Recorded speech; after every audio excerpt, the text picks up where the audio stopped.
Okay सत्य आशीष, welcome to text book. और सबसे पहले तो आप लोग को congratulations for your selection in DDA. Thank you sir. ठीक है, तो यार देखो, ऐसा है इस सेशन में, जैसा कि मैंने आपको अभी बताया भी कि एक छोटा सा ऑब्जेक्टिव है कि अपकमिंग एस्पिरेंट्स कैसे प्रिपेयर करें if they want to prepare for DDA और any AG exam. Hmm, okay, तो आप मैं चाहता हूं कि आप बेसिक शुरुआत ऐसे करें कि आप कहाँ से आते हैं, क्या क्वालिफिकेशन है, और ये थोड़ा सा बेसिक आइडिया दें अपने बारे में पहले। हाँ तो मैं बिहार से आता हूँ। मैंने बीटेक एनआईटी वारंगल से करी। ठीक है। हाँ, उसके बाद फिर मैंने जॉब ज्वाइन कर ली क्योंकि कोविड के टाइम ऐसा था कि लग रहा था कुछ तो करना पड़ेगा। हम्म। बट फिर वो आईटी सेक्टर की जॉब थी, तो उसमें मतलब पैसे तो सिर्फ अपना मजा नहीं आ रहा था, क्योंकि हम्म। मैंने सिविल ब्रांच ही इसीलिए चूज करा था क्योंकि उधर जाना था। तो फिर उसके बाद मैंने मतलब लोग ऐसा होता है कि 1 साल करते हैं कि बैकअप के लिए रहेगा, बट मैंने वही 8 महीने में ही छोड़ दिया कि हम्म। अगले फेब से स्टार्ट करना रहेगा। गेट की प्रिपरेशन से स्टार्ट करा था मैंने, तो ये ठीक है। गेट का कर। ठीक फिर है। मैंने कोचिंग, ऑफलाइन कोचिंग ज्वाइन करी थी। ठीक है। तो अ, उसमें फिर ऐसा है कि उस टाइम पे वही है, ज्यादातर केसेस में कभी कभी हो जाता है कि दिल्ली में ऐसा है कि मेस वगैरह ज्वाइन करना रहता है, तो तबीयत खराब हो जाता है जब हम्म। बच्चे शुरू में उतना सीरियस नहीं लेते हैं, वो लगता है कि हो जाएगा। हम्म। तो उसमें तबीयत खराब होने के कारण मतलब वही 2-3 महीना ऊपर नीचे हो गया, क्योंकि अच्छा हो जाता है खराब। ठीक है। तो उसमें प्रिपरेशन उतने अच्छे से हो नहीं पाया। गेट का नोट्स बन गए, ठीक है। बट क्वेश्चंस वगैरह नहीं लग पाए थे। ठीक है। फिर अच्छा। उसके बाद मतलब वही है, एग्जाम्स नहीं निकले थे तो थोड़ा सा अजीब लग रहा था, क्योंकि बैक ऑफ द माइंड वो रहता है ना कि एनआईटी वारंगल से है, सिविल हम्म। है, इशू तो। मतलब आपका ये फोकस था कि मैं गेट का पेपर देता हूँ, गेट के अलावा हाँ, भी और कोई पेपर भी दिया था? फर्स्ट ईयर 2023 में कुछ नहीं दिया था मैंने।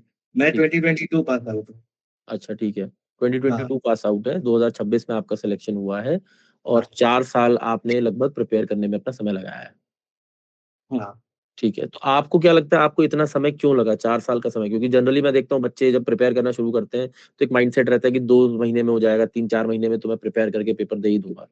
आपने क्या सोचा था, क्या कि 3-4 महीने का हिसाब था, या सोचा जितना समय लग जाएगा, या कोई टाइमलाइन सेट करी थी, क्या हुआ? मैं टारगेट तो लेकर आया था कि 1 साल का ही, ठीक है। क्योंकि भाई एनआईटी वारंगल का बेस है ये हम्म। सोचकर। बट कॉलेज में जो पढ़ाते हैं वो उस सीरियस में, प्लस कोविड में ऐसा था कि वो सीरियसनेस नहीं था। सब्जेक्ट नॉलेज था, बट क्वेश्चन सॉल्व करना टाइम में, गेट पे फोकस करना, वो बहुत अलग था। ठीक है। तो कोचिंग में क्योंकि बहुत अच्छे अच्छे स्टूडेंट भी आते थे, हमें लगता था अरे हम तो इतना सोच ही नहीं पा रहे। ओके। तो हाँ, तो वो थोड़ा सा इंफीरियोरिटी कॉम्प्लेक्स आ जाता था। बट फिर वही उसके बाद जब 1 साल में कुछ हुआ नहीं, तो फिर मैंने तो घर पे बोल रखा था कि मुझे 1 साल दे दो, बस फिर कर लूंगा ये वो। बट फिर जब नहीं हुआ, और काइंड ऑफ मेरे लाइफ में ये पहला फेलियर था, तो मुझे तो बहुत प्रोजेक्ट ये। सेट टाइप का लगा। हाँ तो जैसे पेपर नहीं होता तो मुझे पता है, हम मेहनत भी करते हैं, अब ठीक है वो हाँ हम तो अपने लेवल पे अच्छी ही करते हैं यार, देखो है ना। तो ठीक है, थोड़ा डीमोटिवेट भी हो गया आप, नो डाउट। तो कैसे रिवाइव करने का सोचा, और फिर आपने भी, मैंने देखा कि आप फिर जेई का पेपर दे रहे हैं, तो कैसे दिमाग आया कि यार मैं जेई का पेपर दूंगा, या क्या मतलब क्या चेंजेस रहे बीच में, ऐसा क्या हुआ? हाँ। तो गेट मैंने जब करा तो मेरा फोकस ये रहता है कि मैं सेल्फ एनालिसिस अच्छे से करता हूँ। हम्म। तो मैंने गेट का दिया, पीवाई के उसके बाद भी लगाए, वो खराब हम्म। चला गया, बट मैंने उसके बाद पीवाई क्यूज लगाए हम्म। वगैरह। तो उसमें टाइम लग रहा था थोड़ा सा, मेरे लिए टफ हो रहा था। ठीक है। और ईएससी का भी पीवाई क्यूज लगाया था। उसका पेपर वन मेरा थोड़ा नॉन टेक पार्ट वीक है। हम्म। तो इसीलिए मैंने फिर काफी कैलकुलेट करा, बीएमसी वीडियोस यूट्यूब में बहुत सारे देखे कि क्या करना चाहिए, किस चीज और कौन कौन से एग्जाम्स होते हैं, हम्म। वो सब चीज लेकर फिर मैंने नॉन टेक स्टार्ट करा। यूट्यूब पे जो फ्री लेक्चर से पहले टेक्स्ट बुक के वो देखे थे मैंने। तो उसके बाद फिर क्वेश्चन लगाना चालू किया, तो उधर मेरे से लग रहे थे। ठीक जेईई है, लेवल पे लग रहे थे, तो मैंने उसी पे से टारगेट करा। ठीक है, तो 2024 में मैंने वही गेट एसएससी जेईई का प्री निकाला। 3 महीना का ही गैप था शायद, ठीक है, क्योंकि फेब में गेट हुआ था और ठीक उसके है, बाद जून में ये था, प्री हुँ, था। हुँ, तो वो मेरा क्लियर हो गया। बट ठीक है, मेरा डिस्ट्रैक्शन पॉइंट ये था कि क्योंकि एक बार फेल हो गया तो जल्दी जॉब लेनी है, हुँ, ये मैं सोच रहा था। तो हुँ, इसके लिए फिर बाकी बहुत सारे एग्ज़ाम्स आ रहे थे। तो मुझे पता था कि एसएससी जेईई प्री अच्छा गया है, बट हुँ, मुझे फ़ोकस करना चाहिए था मेंस की तैयारी पे।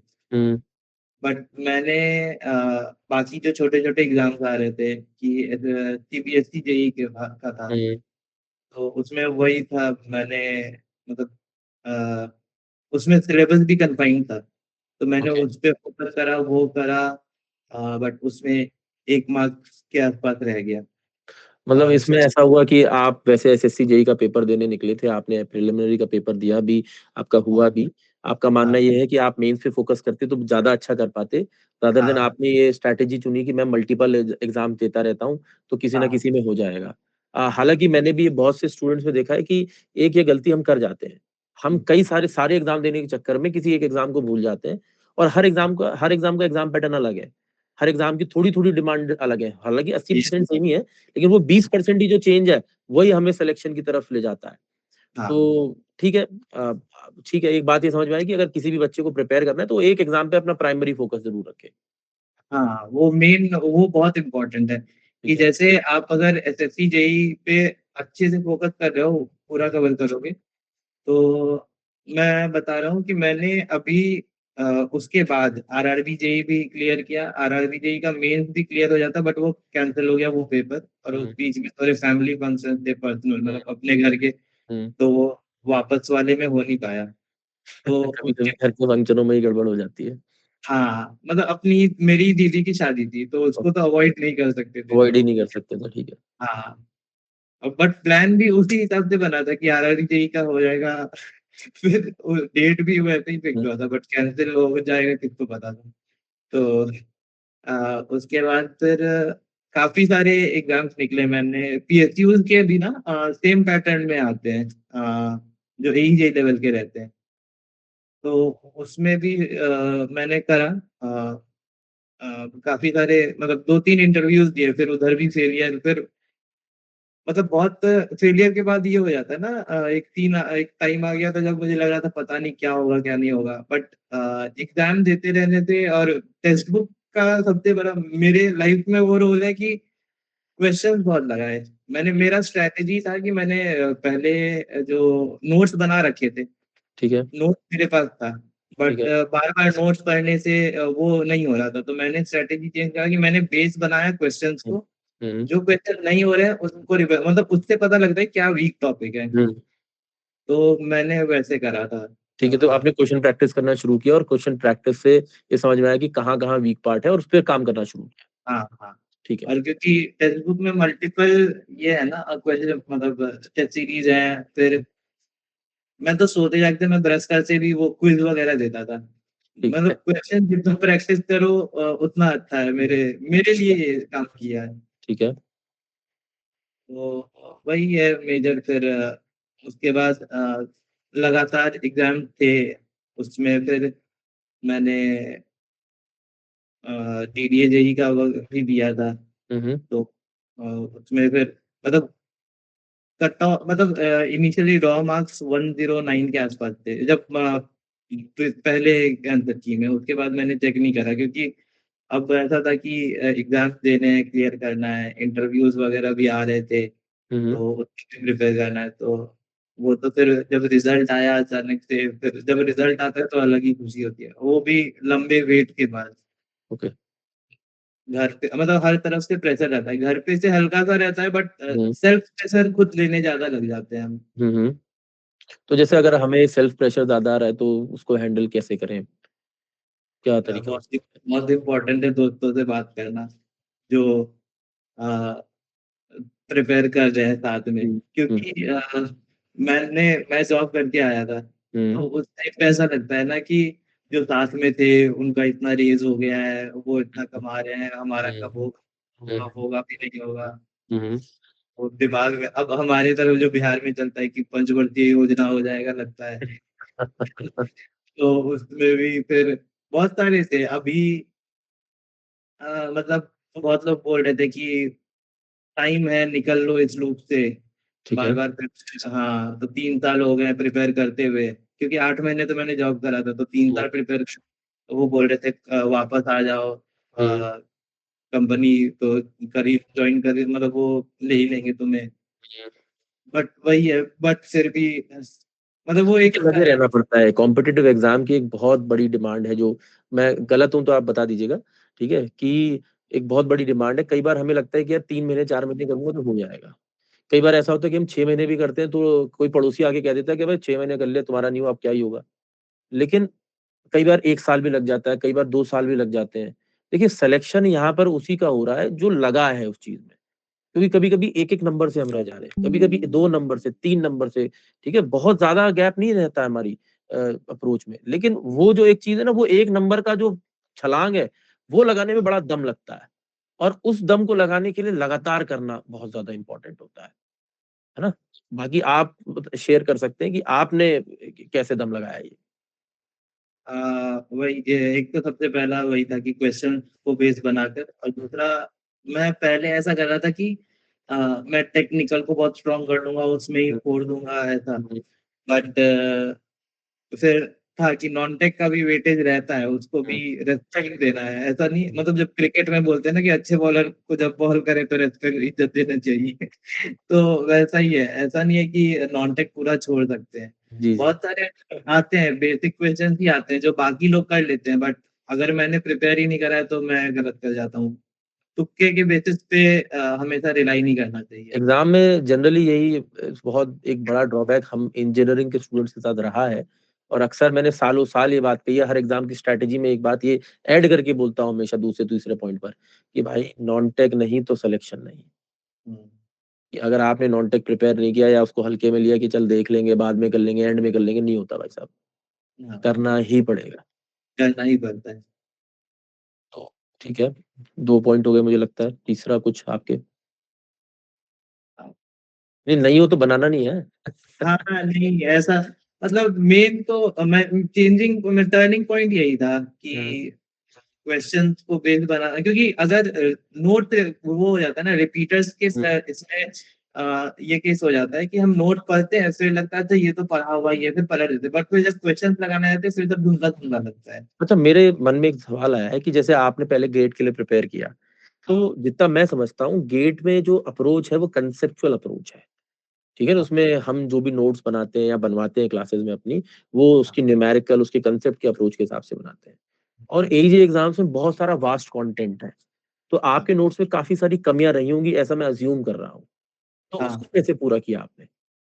वो फिर तो मैंने टेक्स्ट बुक का सुपर कोचिंग ले रखा था, पेड कोर्स। वो इम्पोर्टेंट था क्योंकि जो कोचिंग में ऑफलाइन गेट के लिए पढ़ा रहे थे, वो उस नोट से एईजे लेवल का तो नहीं अच्छा। हो पाता मेरे हिसाब से, क्योंकि फॉर एग्जांपल गेट में पेंट, डोर ये जो पीएमसी के मेजर पार्ट हैं बहुत हुँ, सारे, हुँ, वो कवर नहीं होते हैं।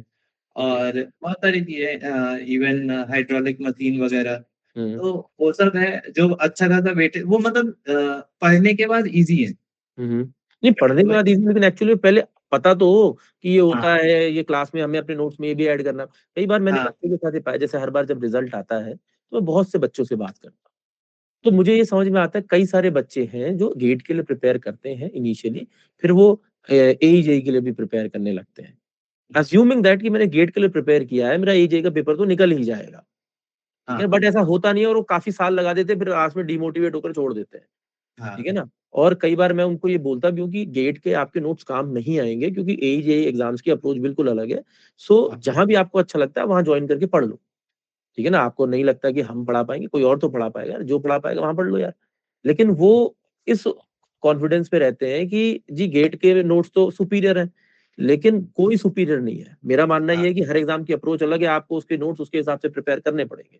हाँ, क्योंकि जब आप ये बोल रहे थे तब मेरे दिमाग में वही बच्चे ध्यान आने लगे कि यार अगर आपने गेट के लिए प्रिपेयर किया है तो कहीं न कहीं कुछ गैप तो रहा होगा। उस गैप को कैसे फिल किया?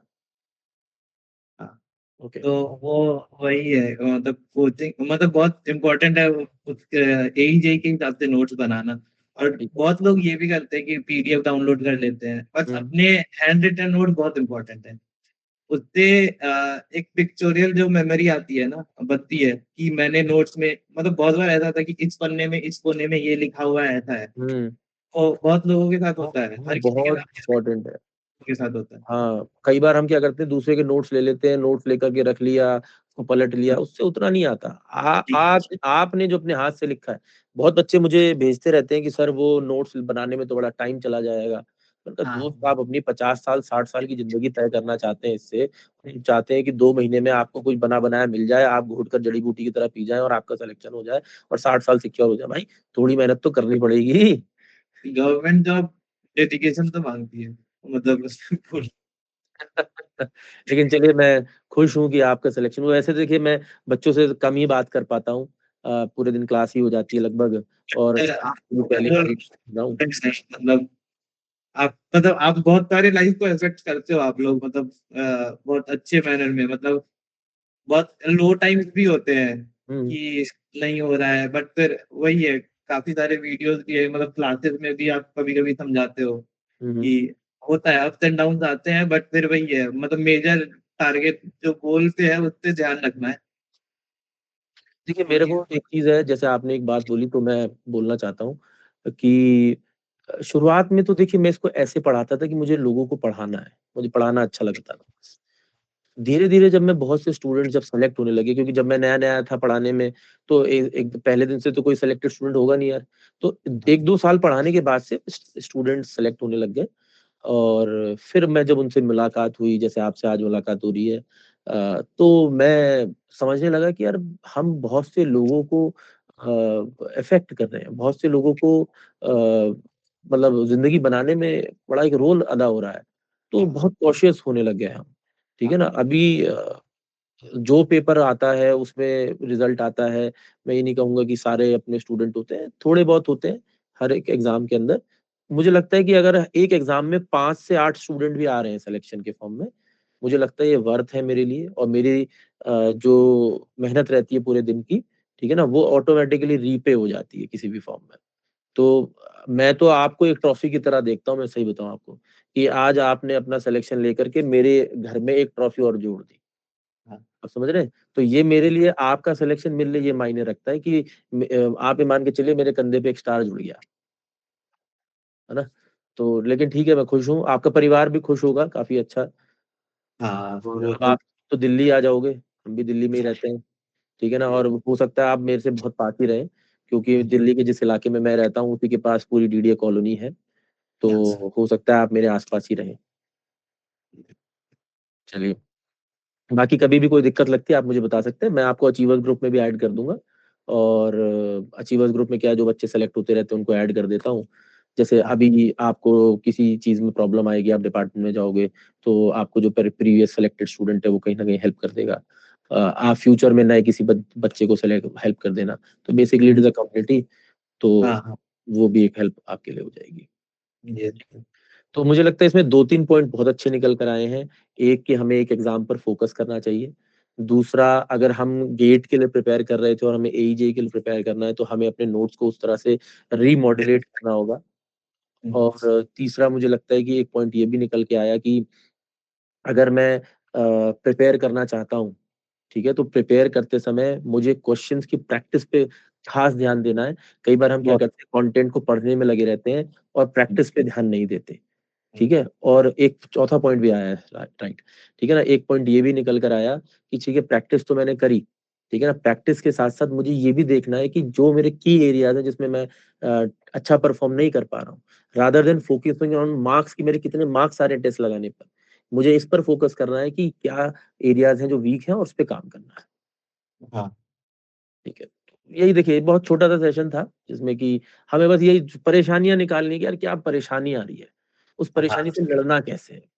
अगर हम परेशानी पहचानना सीख गए और लड़ना सीख गए, तो शायद जो काम हम और आप 2 साल में कर पा रहे हैं, हो सकता है जो वीडियो इसको देखेगा, हो सकता है वो अपने 2-4 महीने बचा ले, हाँ, है ना? यस।